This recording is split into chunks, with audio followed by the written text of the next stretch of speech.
Hello students, हम इन दिनों ज़ीरोफाइट्स या मरुद्भिद पौधों में पाए जाने वाले अनुकूलनों के बारे में पढ़ रहे हैं, जिन्हें हम इकोलॉजिकल अडेप्टेशंस भी कहते हैं।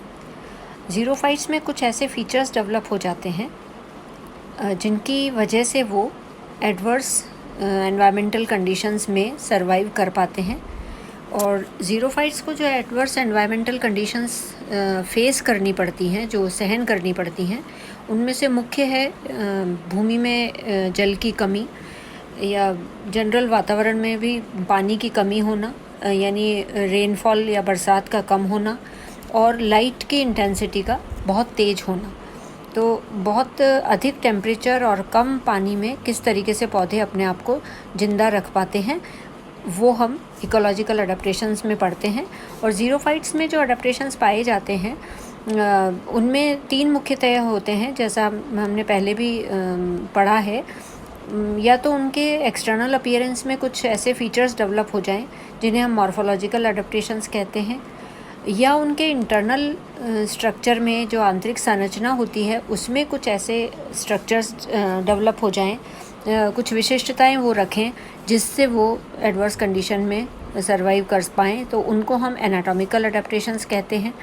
और तीसरे, उनमें कुछ फिजियोलॉजी में उनमें कुछ चेंजेस आएँ जिनसे वो बाह्य वातावरण के साथ में अपना एक सामंजस्य स्थापित करके चलें, तो उसे फिजियोलॉजिकल या रिप्रोडक्टिव अडेप्टेशंस भी कहा जाता है।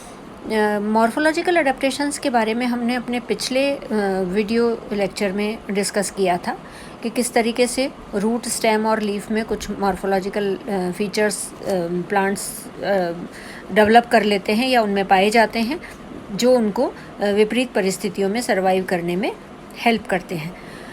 आज हम एनाटॉमिकल अडेप्टेशंस के बारे में बात करेंगे। और एनाटॉमिकल अडेप्टेशंस मेनली प्लांट में जो भी डेवलप होते हैं फीचर्स, उनका मुख्य जो रोल है वो प्लांट की जनरल बॉडी से ट्रांसपिरेशन के रूप में जल हानि को रोकना एक तो मुख्य कारण है, और दूसरा उनमें जो भी विपरीत परिस्थितियां रहती हैं वायवीय एरियल वातावरण में, उससे पौधे की रक्षा करना, और कुछ जो पानी है अवेलेबल है उसको बॉडी में स्टोर करके रखना।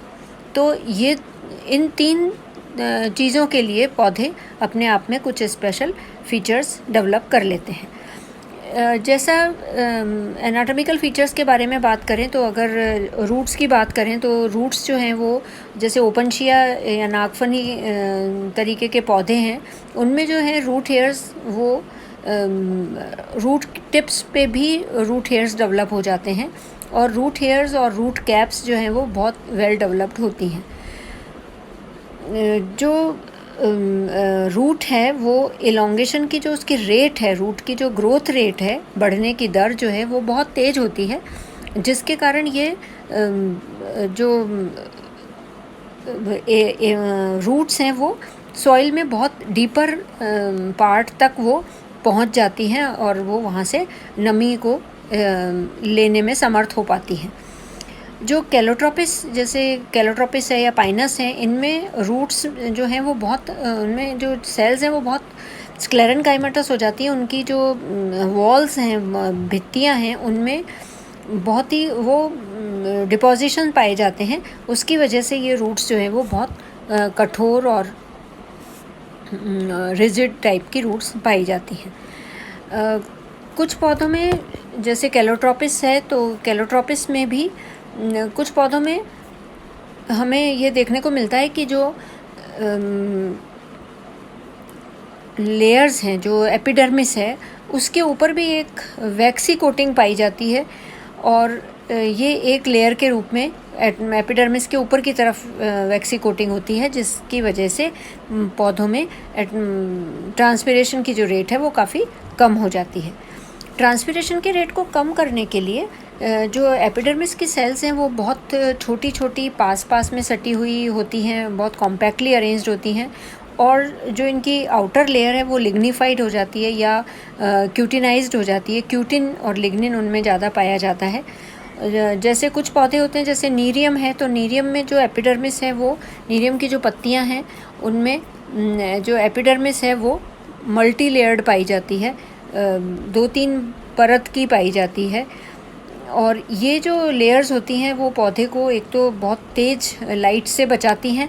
यहाँ आप देखेंगे कि जो एपिडर्मिस है वो मल्टी लेयर्ड एपिडर्मिस पाई जाती है और उसके ऊपर ये क्यूटिकल भी प्रेजेंट होता है।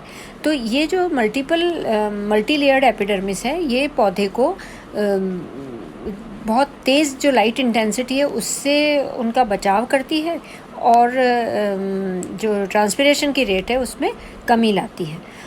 एपिडर्मिस और हाइपोडर्मिस जो है उनमें भी लिग्निन, क्यूटिन और सुबेरिन इनका डिपोजिशन ज़्यादा पाया जाता है।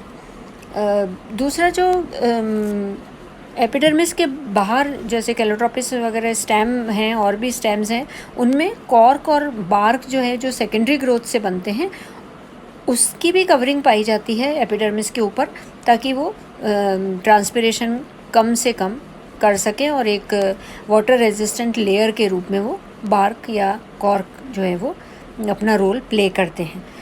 जो ज़ीरोफाइट्स हैं उनमें जो स्टोमेटा हैं उनकी पोजीशन और वो कुछ स्पेशल टाइप के स्टोमेटा इनमें पाए जाते हैं। एक तो स्टोमेटा की जो नंबर है वो लोअर एपिडर्मिस पे ही ज़्यादा होंगे, क्योंकि अपर एपिडर्मिस पे क्योंकि वो तीव्र प्रकाश के कांटेक्ट में रहने की वजह से जो स्टोमेटा हैं वो नीचे की तरफ लोअर एपिडर्मिस में पाए जाते हैं। और डायरेक्ट लाइट से बचने के लिए ये इनमें कुछ मतलब संकन स्टोमेटा पाए जाते हैं, जैसे यहाँ नीरियम की लीफ में आप देखें और कैजुराइना के स्टेम में भी ये जो स्टोमेटा हैं वो गहरे गर्त में पाए जा रहे हैं। यहाँ पे स्टोमेटा बहुत अंदर की तरफ हैं और ये एक स्टोमेटा सब स्टोमेटल कैविटी बन जाती है नीरियम में और कैजुराइना में भी। तो ये इनमें बहुत सारे ये हेयर्स या ट्राइकोम्स हेयर्स जो हैं उससे ये स्टोमेटल कैविटी कवर्ड रहती है और जो स्टोमेटा है वो इन हेयर्स से ढके हुए रहते हैं, ताकि ये इन हेयर्स की वजह से ये डायरेक्ट ड्राई एटमॉस्फेयर के कांटेक्ट में नहीं आते और ट्रांसपिरेशन की रेट जो है वो कम हो जाती है। कुछ ऐसे प्लांट्स हैं जैसे पोआ ग्रास है या एमोफिला प्लांट है, तो इनमें ये इन पौधों में जैसे एग्रोपायरॉन है, कुछ ग्रासेस जो हैं डेजर्ट की ग्रासेस, उनमें लीव्स के ऊपर जो एपिडर्मिस है उसमें बुलीफॉर्म सेल्स पाई जाती हैं। और ये बुलीफॉर्म सेल्स जो होती हैं वो पौधे को जब पानी की कमी होती है तो गोलाई में पत्तियां लिपट जाती हैं और ट्यूब लाइक हो जाती हैं, और जिससे जो एक तो ट्रांसपिरेशन की जो लीफ एरिया है उसमें कमी आ जाती है और जो स्टोमेटा हैं वो भी उस ट्यूब के अंदर पहुंच जाते हैं, तो वो डायरेक्ट एयर के कांटेक्ट में नहीं रहते। और ये जो लीव्स हैं वो जब एटमॉस्फेरिक कंडीशंस नॉर्मल हो जाती हैं, ऑप्टिमम हो जाती हैं, तो ये फिर से वापस से खुल जाती हैं। पत्तियों के इस गुण को जो डेजर्ट ग्रासेस में पाया जाता है हाइड्रोकेजी भी कहते हैं। कुछ टेरिडोफाइट्स में भी इस तरीके से हो जाती हैं, पत्तियां लिपट जाती हैं और बाद में वो खुल जाती हैं। तो ऐसे पौधों को रिसरेक्शन प्लांट्स या प्रोपोफाइट्स भी कहते हैं। फॉर एग्जांपल सिलेजिनेला लेपिडोफिला, इसमें भी इस तरीके से बॉल की जैसे पूरा प्लांट बन जाता है और जब नम कंडीशन होती है तो वो वापस खुल के नॉर्मल प्लांट बन जाता है। जीरोफाइट्स के कुछ प्लांट्स में हेयर्स जो हैं वो पेल्टेट हेयर्स पाए जाते हैं और ये प्लांट बॉडी के ऊपर एक स्पेशल कवरिंग बना लेते हैं जिससे पानी का लॉस बहुत ही कम होता है, मतलब हेयरी लीव्स हो जाती हैं। दूसरा एपिडर्मिस जो है वो कई पौधों में शाइनी हो जाती है, जैसे कैपेरिस वगैरह के स्टेम हैं तो ये बहुत शाइनी सरफेस के स्टेम हो जाते हैं और इस शाइनी सरफेस के कारण जो लाइट इन पे पड़ती है उसको वो रिफ्लेक्ट कर देते हैं, परावर्तित कर देते हैं और वो तेज़ लाइट की इंटेंसिटी से बच जाते हैं। जो एपिडर्मिस है ये बहुत हार्ड मतलब स्क्लेरोफिलस हो जाते हैं, स्क्लेरेनकाइमा इनमें ज़्यादा पाया जाता है। फॉर एग्ज़ाम्पल यहाँ हम देखें कैजुराइना में जो हाइपोडर्मिस है वो स्क्लेरेनकाइमेटस होती है, और स्क्लेरेनकाइमेटस होने की वजह से ये जो सेल्स हैं उनको एक मैकेनिकल स्ट्रेंथ प्रदान करती है और केमिकल जो ट्रांसपिरेशन है उसको भी रेगुलेट कर देती हैं। और इसमें ये रिजेस एंड फरोज भी पाए जाते हैं कैजुराइना के स्टेम में, और जो फरोज हैं जो गर्त बने जाते हैं उनमें ये हेयर्स बहुत ज़्यादा पाए जाते हैं और उनके बीच में स्टोमेटा भी दिखाई देते हैं। और कई बार क्योंकि ये इन पत्तियों में, इन पौधों में हमने देखा मॉर्फोलॉजिकल अडेप्टेशन में कि पत्तियां जो हैं वो छोटी होके झड़ भी जाती हैं या बहुत छोटी पाई जाती हैं, स्क्लेरोफिलस लीव्स पाई जाती हैं, बहुत छोटी पत्तियां पाई जाती हैं। तो ऐसे केस में जो तना है पौधे का वो हरा होके पत्ती का जो कार्य है फोटोसिंथेसिस का वो करने लग जाता है। तो यहाँ हम देखते हैं कि हाइपोडर्मिस जो है वो क्लोरेनकाइमेटस भी है, इसमें ग्रीन सेल्स पाई जाती हैं, पैलिसेड टिश्यू डेवलप हो जाता है और ये फोटोसिंथेसिस भी करते हैं। स्टेम को करना होता है और ये फोटोसिंथेसिस का काम, और इनमें क्लोरोफिल, क्योंकि इनमें क्लोरोफिल डेवलप हो जाता है इसलिए ये जैसे कैपेरिस है या कैलोट्रोपिस है उसमें भी ग्रीन हो जाता है, पाइनस में भी ग्रीन हो जाता है स्टेम। और इनमें लेटेक्स या जो रेजिन है वो भी कॉर्टेक्स में पाए जाते हैं, लेटेक्स और रेजिन कंटेनिंग सेल्स भी इनमें पाए जाते हैं। स्पॉन्जी पैरेन्काइमा कंपैरेटिवली इनमें कम पाया जाता है और बहुत ही छोटे जो इंटरसेलुलर स्पेसेस होते हैं वो बहुत छोटे हो जाते हैं, अगर पैरेन्काइमा होता भी है तो उसमें ऐसे पाए जाते हैं। और पैलिसेड टिश्यू जो है वो मल्टी लेयर्ड है, वेल डेवलप्ड पाया जाता है, लीफ की ऊपर की सतह पर ही नहीं बल्कि जो ट्रांसपिरेशन को कम करने के लिए नीचे की सतह पर भी पाया जाता है। और ये जैसे पाइनस की जो पत्तियां हैं वो मॉर्फोलॉजिकली नीडल लाइक हो जाती हैं इस तरीके से, और इनमें नीडल लाइक पत्तियों में जो ये मीज़ोफिल के सेल्स हैं लीफ में, उनमें ये इनर फोल्डिंग्स पाई जाती हैं इस तरीके से। मीज़ोफिल स्पेशल टाइप की पाई जाती है पैग लाइक आउटग्रोथ के इन ग्रोथ के साथ में। तो ये भी एक इसका उसकी मतलब मीज़ोफिल की जो लेयर है, जो उसका सरफेस एरिया है उसको बढ़ा देती हैं, उनकी फिजियोलॉजी में हेल्प करती हैं। जो सकुलेंट्स पौधे हैं, जो सकुलेंट ज़ीरोफाइट्स हैं, उनमें विशेष तरीके के स्टोरेज सेल्स पाई जाती हैं। इन सेल्स में, स्टोरेज सेल्स में म्यूकस भरा हुआ होता है जो पानी को ज़्यादा लंबे समय तक रोके रखता है।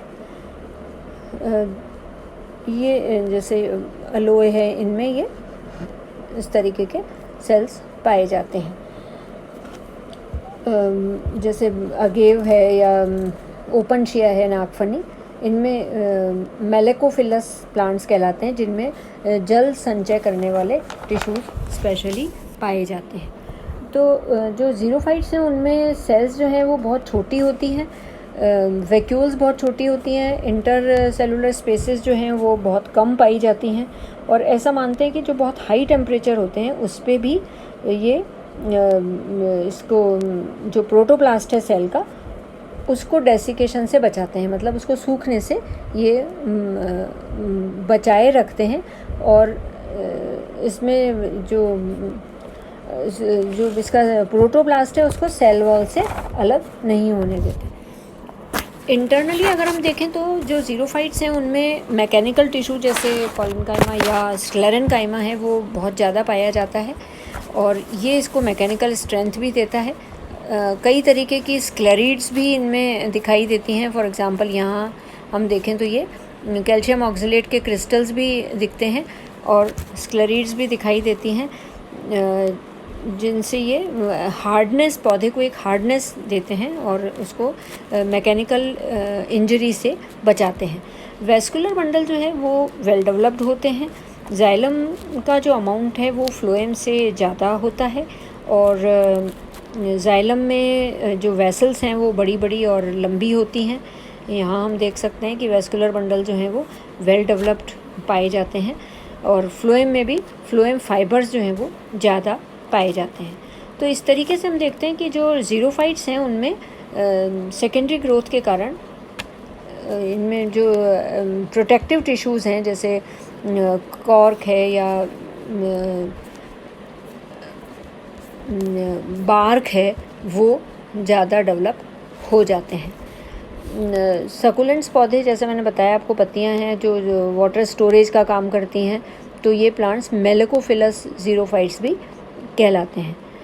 तो इस तरीके से हम देखते हैं कि इसमें रूट, स्टेम और लीव्स में कुछ स्पेशल तरीके के फीचर्स डेवलप हो जाते हैं जिनकी वजह से ये पौधे अपने आप को ज़ैरिक कंडीशन में सरवाइव करने के लिए अपने आप को तैयार कर लेते हैं और वो सरवाइव कर पाते हैं। Thank you very much. Thanks for